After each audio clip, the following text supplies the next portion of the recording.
ये 2035 का साल है और अमेरिका में कुछ ऐसा महसूस होता है जो सामान्य नहीं है। अर्थव्यवस्था बर्बाद हो चुकी है, कीमतें नियंत्रण से बाहर हैं। अमेरिकी सपना एक दूर की याद। देश अब वह ताकतवर नहीं रहा जो पहले हुआ करता था और महंगाई सालों से बढ़ती जा रही है। 1 गैलन दूध की कीमत $20 है। किराया पहले की तुलना में 3 गुना है। लोग बस अस्तित्व के लिए संघर्ष कर रहे हैं। यह कैसे हुआ? ये सब एक सुविचारित रणनीति पर निर्भर करता है, जिसे चीन ने 1 दशक से अधिक समय पहले शुरू किया था और इसका युद्ध से कोई लेना देना नहीं था। न बम, न सैनिक, न आक्रमण। यह सब पैसे के बारे में था और यह सफल हुआ।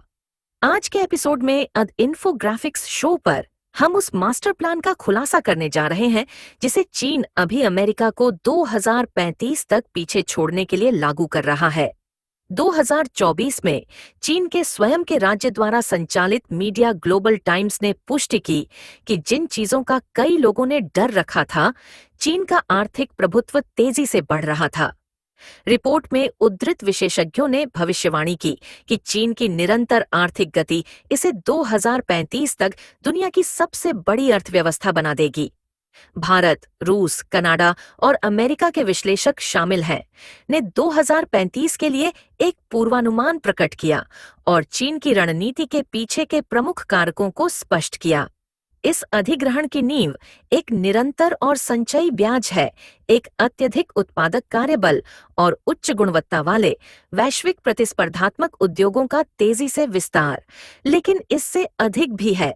2035 का परिदृश्य उन 10 संभावित भविष्य में से एक था जिसका उल्लेख विशेषज्ञों ने किया, लेकिन यह वही है जो सबसे अधिक संभावित लगता है। इस योजना के तहत चीन को अपनी अर्थव्यवस्था को आसमान छूने की आवश्यकता नहीं है। इसे बस अगली कुछ वर्षों में स्थिर 5% जीडीपी वृद्धि बनाए रखनी है। यहाँ तक कि 4% प्रतिवर्ष भी ठीक रहेगा जब यह 2035 के करीब पहुँचता है। और अब तक चीन ने प्रदर्शन किया है। 1990 से यह लगातार 5% या उससे अधिक जीडीपी वृद्धि पर बना रहा है, जिसमें केवल 3 अपवाद हैं। 1990 में 3.9, 2020 में 2.2, जो मुख्य रूप से कोविड के कारण है, और 2022 में 3%। हर अन्य वर्ष बीजिंग के लिए एक जीत रही है। 2023 में चीन ने 5.2% जीडीपी वृद्धि हासिल की और इसका सबसे बड़ा वार्षिक उछाल 2007 में अद्भुत 14.2% था। और भी महत्वपूर्ण, आखिरी बार जब चीन की अर्थव्यवस्था वास्तव में सिकुड़ी थी, वह 1776 में था। लगभग 5 दशकों से इसका मोमेंटम लगातार ऊपर की ओर है। जीडीपी भविष्य में क्या हो सकता है, इसके लिए भविष्यवाणियां अमेरिका के लिए बहुत अच्छी नहीं दिखती हैं। स्टेटिस्टा कहता है कि इस मामले में चीन का अमेरिका को पीछे छोड़ना अपेक्षा से जल्दी आ सकता है। 2020 में चीन की जीडीपी $14.8 ट्रिलियन थी, जबकि अमेरिका ने $20.8 ट्रिलियन की आरामदायक बढ़त बनाए रखी, एक $6 ट्रिलियन का अंतर। हालांकि भविष्यवाणियां बताती हैं कि यह बढ़त 2025 के अंत तक केवल $3 ट्रिलियन में सिमट जाएगी। 2030 तक चीन के अमेरिका को पूरी तरह से पीछे छोड़ने की उम्मीद है, जिसमें यह 33.7 ट्रिलियन पहुंचेगा, अमेरिका के $30.4 ट्रिलियन के लिए। वहां से चीन की आर्थिक वृद्धि तेजी से बढ़ती है।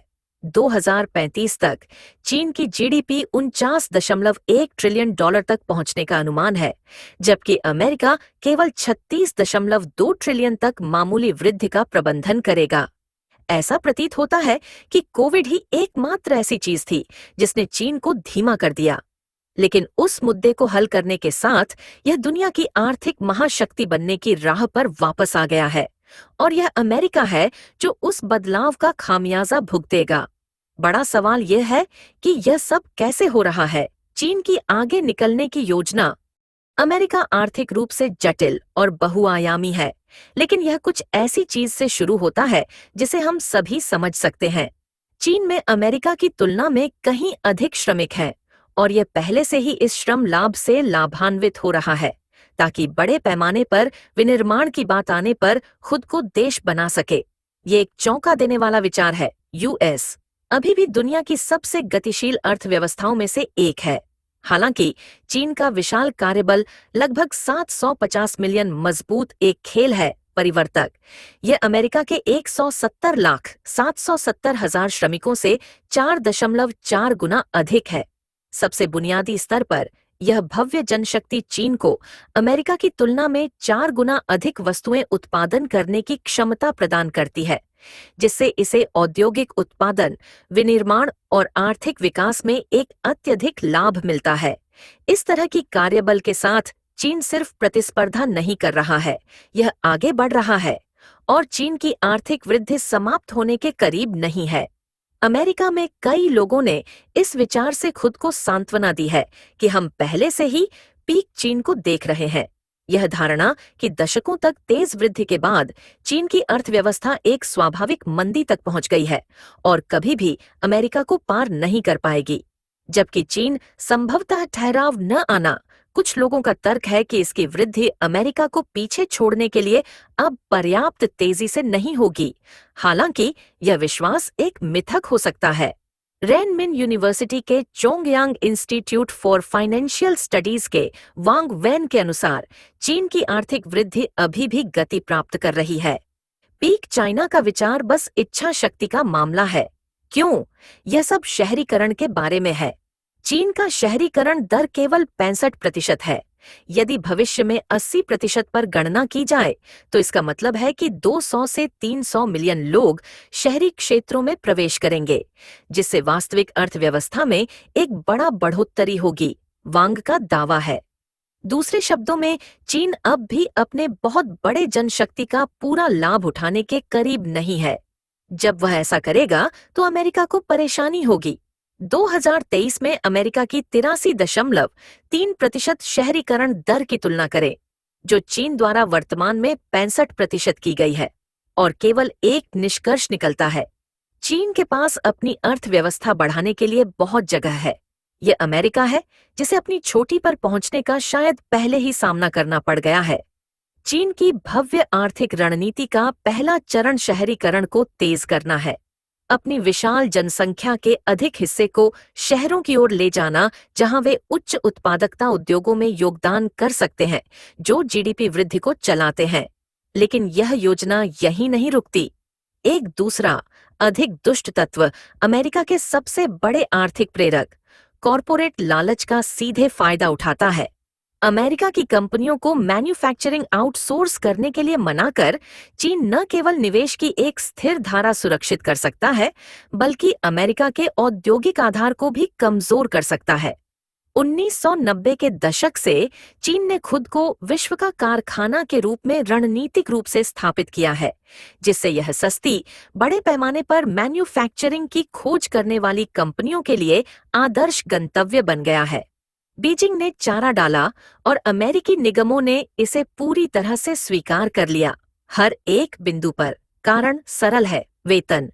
चीन में यहाँ तक कि सबसे ऊंचे न्यूनतम वेतन भी अमेरिका के श्रमिकों की कमाई का एक अंश है। शंघाई का शीर्ष मासिक न्यूनतम वेतन केवल $370 है, जबकि बीजिंग का उच्चतम प्रति घंटे का दर $3.70 है। इसकी तुलना अमेरिका से करें, जहां संघीय न्यूनतम वेतन प्रति घंटे $7.25 है। बीजिंग की सबसे अच्छी दर के लगभग 2 गुना। वास्तविकता, $7.25 प्रति घंटा भी कई अमेरिकी राज्यों में एक रहने योग्य मजदूरी नहीं है, जो कैलिफोर्निया और जैसे स्थानों को मजबूर कर रहा है। न्यूयॉर्क ने अपनी न्यूनतम मजदूरी 16 से 16.50 प्रति घंटे तक बढ़ाने के लिए चीन की उच्चतम दर से 4 गुना से अधिक। लागत में कटौती पर ध्यान केंद्रित करने वाले निगमों के लिए गणित स्पष्ट है। चीन में विनिर्माण अमेरिकी चीन की तुलना में काफी सस्ता है, जो अमेरिका की तुलना में बहुत कम नियामक आवश्यकताओं से लाभान्वित होता है। जब यह आता है कि यह कर्मचारियों के साथ कितना अच्छा व्यवहार करता है। श्रमिकों को आमतौर पर मुआवजा बीमा का कोई रूप नहीं मिलता है, और चीनी कारखानों ने लंबे समय से बाल श्रम का उपयोग किया है, जो अपनी आबादी से पूर्ण रूप से बाहर निकलने के लिए बहुत लंबे समय तक शिफ्ट घंटों के साथ संयुक्त है। बीजिंग दुनिया के सबसे प्रदूषित शहरों में से एक है, और जबकि चीन ने हाल ही में अपने विनिर्माण हब में स्थितियों में सुधार के लिए स्वच्छ वायु नीतियों की शुरुआत की है, इसका इतिहास एक अलग कहानी बताता है। हाल ही में 2019 के रूप में विश्व बैंक ने बताया कि ग्रह पर 20 सबसे प्रदूषित शहरों में से 18 चीन में थे। देश के नेताओं ने अधिक पैसा बनाने के लिए खुशी से स्वास्थ्य और नियामक चिंताओं का बलिदान किया है, और अब उन्होंने क्लीनर एयर पर ध्यान केंद्रित किया है ताकि उनके श्रमिकों को लंबे समय तक चलें। इसका लंबा और छोटा यह है कि चीन में उत्पाद बनाने के लिए यह बहुत सस्ता है। संयुक्त राज्य अमेरिकी कंपनियों ने उस तथ्य का फायदा उठाया है। बीसीजी ने खुलासा किया कि उनमें से 90% से अधिक ने 2018 और 2023 के बीच उत्पादन को स्थानांतरित कर दिया है, और उन 90% में से लगभग आधे का दावा है कि उन्होंने अपने विनिर्माण और आपूर्ति श्रृंखला के कम से कम 20% विदेशों में खर्च किया है। बेशक उन 90% में से लगभग आधे का दावा है कि उन्होंने अपने विनिर्माण और आपूर्ति श्रृंखला के कम से कम 20% विदेशों में खर्च किया है। सभी कंपनियों में से सभी चीन को अधिक काम नहीं भेज रहे हैं। मेक्सिको, भारत और कई अन्य देशों को अमेरिकी कंपनियों से उतना ही काम मिलता है। हालांकि चीन ने अमेरिकी आउटसोर्सिंग प्रवृत्ति को आकार देने में एक बड़ी भूमिका निभाई, और अब यह पुरस्कारों के रूप में वापस आ रहा है, एक सावधानी से तैयार किए गए मास्टर प्लान का हिस्सा। अमेरिकी कंपनियों को विदेशों में विनिर्माण को स्थानांतरित करने के लिए प्रोत्साहित करके चीन ने अमेरिकी को विदेशी श्रम पर निर्भर बना दिया है, जिसे खुद के लिए उत्पादन करने की क्षमता कमजोर हो गई है। परिणाम एक ऐसा राष्ट्र है जिसने एक बार निर्माण में दुनिया का नेतृत्व किया था, अब अपने स्वयं के उद्योगों को बनाए रखने के लिए संघर्ष करता है, और चीन के लिए उस रिलायंस ने अपनी अर्थव्यवस्था में अरबों डॉलर की फनल कर दी है, जबकि इसके उदय में तेजी आई है, जबकि यूएस तेजी से निर्भर है। चीन के अंडरपेड वर्कफोर्स के शोषण के माध्यम से उच्च मुनाफे पर अमेरिका का अल्पकालिक ध्यान केंद्रित सभी के साथ योजना का हिस्सा था। आखिरकार चीन अपने श्रमिकों का शोषण कर रहा था, इससे पहले कि वह अन्य देशों को भी ऐसा करने के लिए प्रोत्साहित करना शुरू कर दे। लेकिन चीनी 2035 की योजना गहराई से चली जाती है। जीडीपी विकास पर सस्ते श्रम और चीन के आक्रामक ध्यान से परे एक और पहलू है जो चीन के लिए महत्वपूर्ण है, जो यूएस एकता से आगे निकल जाता है। चीनी राष्ट्रपति शी जिनपिंग ने सावधानीपूर्वक राष्ट्रवादी गौरव की संस्कृति को बढ़ावा दिया है, एक ऐसे समाज को आकार देते हुए जहां नागरिकों को देश के दीर्घकालिक लक्ष्यों की ओर सामूहिक रूप से काम करने की उम्मीद है। एकता पर यह जोर सिर्फ बयानबाजी नहीं है, यह चीन की आर्थिक गति के पीछे एक प्रेरक शक्ति है। वास्तव में राष्ट्रीय एकता जुलाई 2024 के पड़ोसी ताजिकिस्तान और कजाकिस्तान के अपने जुलाई 2024 के राजनयिक दौरे के दौरान 11वीं बैठक का एक प्रमुख विषय था। साथ ही एचआईए की परिषद की 24वीं बैठक में भी शंघाई सहयोग संगठन या एससीओ के राज्य के प्रमुख। इन यात्राओं ने क्षेत्रीय प्रभाव और आर्थिक विस्तार के लिए चीन की प्रतिबद्धता को मजबूत किया। वैश्विक प्रभुत्व के लिए इसके मार्ग के दोनों आवश्यक तत्व। उस घटना ने चीन को एक नए एससीओ सदस्य के रूप में बेलारूस का स्वागत किया। हम चीन के गहन संबंधों के साथ मिलेंगे अन्य देशों ने जल्द ही, और शी ने देखा कि चीन शंघाई भावना को क्या कहता है। शी ने यह भी दावा किया कि हस्तक्षेप और विभाजन की चुनौती के सामने एससीओ के सभी सदस्यों को एकता को मजबूत करने में चीन में शामिल होना चाहिए। इस संदेश के प्रभाव को कम मत समझो। शी ने एक आर्थिक और सैन्य बिजलीघर में चीन बनाने के लिए दशकों से इस पर भरोसा किया है, और शी जिनपिंग राष्ट्रीय एकता की शक्ति को इतनी अच्छी तरह से समझता है कि उसने इसे चीन के भीतर मजबूत नहीं किया है, उसने संयुक्त राज्य अमेरिका में इसे कमजोर करने के लिए सक्रिय रूप से काम किया है। बीजिंग के लिए एक विभाजित अमेरिका एक कमजोर अमेरिका है। जितना अधिक यूएस का सेवन राजनीतिक संक्रमण, सामाजिक अशांति और आर्थिक अनिश्चितता से होता है, चीन की स्थिर वृद्धि पर उतना कम ध्यान देता है। चीन की योजना का एक हिस्सा वैश्विक धारणा को फिर से खोलना है, न केवल अपने आप में, बल्कि अमेरिका के दुनिया के सबसे शक्तिशाली राष्ट्र के रूप में। इस प्रकार के अभियानों पर सालाना अरबों डॉलर खर्च करते हैं। दृष्टिकोण अलग अलग हैं, और यहाँ तक कि प्रतीत होने वाले सौम्य उदाहरण भी शामिल हैं, जैसे कि राज्य प्रायोजित घटनाओं को धारण करना, जैसा कि चीन ने सितंबर 2023 में किया था। उस घटना ने बीजिंग को देखा चीनी बाजारों का पता लगाने, निवासियों के साथ बात करने और यहाँ तक कि कुछ तरबूज स्लाइस का आनंद लेने के लिए 17 विभिन्न देशों के 22 पत्रकारों को आमंत्रित करें। पत्रकारों की रिपोर्ट सभी ने दावा किया कि चीन सांस्कृतिक, धार्मिक और जातीय विविधता से भरा देश है, फिर से एकता कथा शी में खिलाना चाहता है। संयुक्त राज्य अमेरिका के लिए यह अब एक डिजिटल युद्ध के मैदान का सामना कर रहा है, जहां कृत्रिम बुद्धिमत्ता चीन का सबसे शक्तिशाली हथियार है। बीजिंग एआई का उपयोग नकली समाचार वेबसाइटों के पूरे नेटवर्क को उत्पन्न करने के लिए कर रहा है। वैध मीडिया की तरह दिखने के लिए डिजाइन किया गया है आउटलेट, चुपके से प्रो चाइना और एंटी यूएस को धक्का देते हुए। कथन: यह हांगकांग फाउंडेशन में स्वतंत्रता के लिए समिति के शैनन वैन संत के अनुसार दर्शकों के हेरफेर के बारे में है। मीडिया का हेरफेर अंततः पाठकों और दर्शकों का हेरफेर है, वान संत कहते हैं, और यह लोकतंत्र और समाज के लिए हानिकारक है। इसमें चीन की योजना के इस पहलू की कुंजी है, जो अमेरिका से आगे निकलने के लिए फर्जी समाचार वेबसाइटों का उपयोग कर रही है। इसलिए न्यूयॉर्क टाइम्स जैसे लगभग सीधे सम्मानित आउटलेट्स के लिए निर्मित प्रचार फैलाने के लिए यह भी उपयोग कर रहा है कि कुछ विशेषज्ञों ने स्पैमोफ्लेज को डब किया है।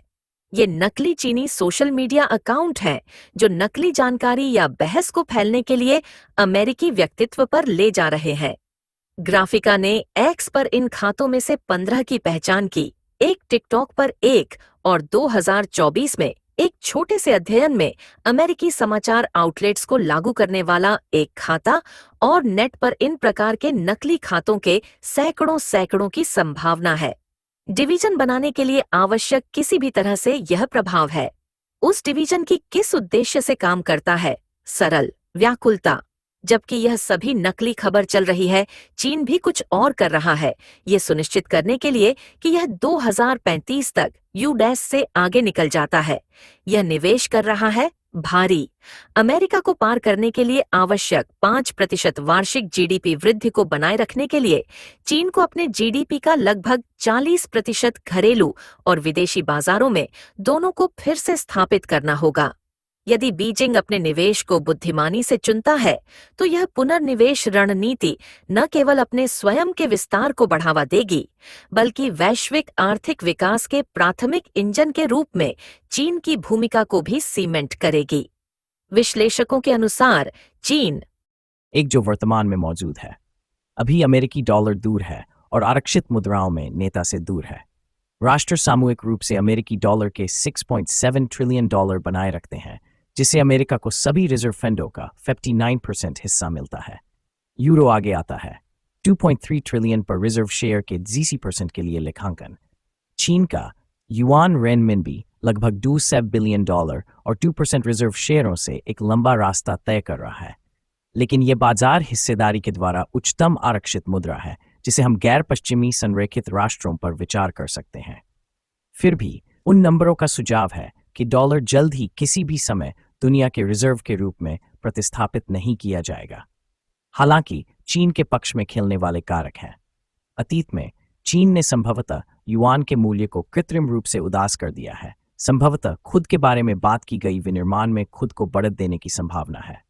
यहां तक कि 2005 तक वापस युआन को डॉलर के मुकाबले 30% का मूल्यांकन किया गया था। यह वह हेरफेर है जो युआन को आने वाले वर्षों में तेज वृद्धि के लिए सेट कर सकता है। चीन ने डॉलर खरीदकर और कई दशकों तक युआन को बेचकर अपनी मुद्रा का मूल्य कम रखा है। यदि खरीद और बिक्री उलझ जाती है तो क्या होता है? आखिरकार चीन के विदेशी मुद्रा भंडार वर्तमान में 3.2 ट्रिलियन है, जिनमें से अधिकांश अमेरिकी डॉलर में है। बीजिंग उन डॉलर को बेचना शुरू कर सकता है और युआन को वापस खरीद सकता है। इस प्रक्रिया में डॉलर को मुश्किल से मारते हुए अपनी मुद्रा को मजबूत कर सकता है। यह चीन के लिए बोर्ड भर में रणनीति हो सकती है। ये किसी भी अन्य राष्ट्र की तुलना में विदेशी भंडार में अधिक मुद्रा रखता है। अभी ये युआन को कम मूल्य पर रखने के लिए चीन की भव्य योजना के अनुरूप है। भविष्य में ये नहीं हो सकता है। बाद में युआन को पंप करने से ये धीरे धीरे कई अन्य देशों की आंखों में डॉलर की जगह लेने के लिए शुरू हो सकता है। ये विशेष रूप से चीन के खिलाफ टैरिफ और व्यावहारिक रूप से किसी भी अन्य राष्ट्र के लिए अमेरिकी ड्रम की धड़कन के लिए मार्च नहीं कर रहा है। इन टैरिफों से डंक मारने वाले विशेष रूप से किसी भी देश जो पश्चिमी आधिपत्य में प्रवेश नहीं करते हैं, एक व्यवहार्य विकल्प के रूप में चीन की मुद्रा की ओर देखना शुरू कर सकते हैं। अन्य पश्चिमी कार्यों ने भी युआन को प्रेरित किया है, जिसमें कई प्रतिबंध भी शामिल हैं रूस के खिलाफ। उदाहरण के लिए युआन में द्विपक्षीय ट्रेडों ने जुलाई 2024 में 2021 में एक ही महीने में 40% की तुलना में तीसरे से 53% की वृद्धि की।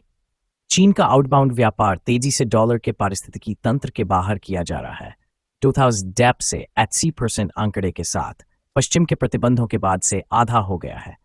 युआन अभी भी एक लंबा रास्ता है। ये डॉलर के लिए सभी विदेशी मुद्रा लेन देन बनाम 8% के 7% के लिए उपयोग किया जाता है। हालांकि यह अब के लिए विकल्प होने के बारे में है।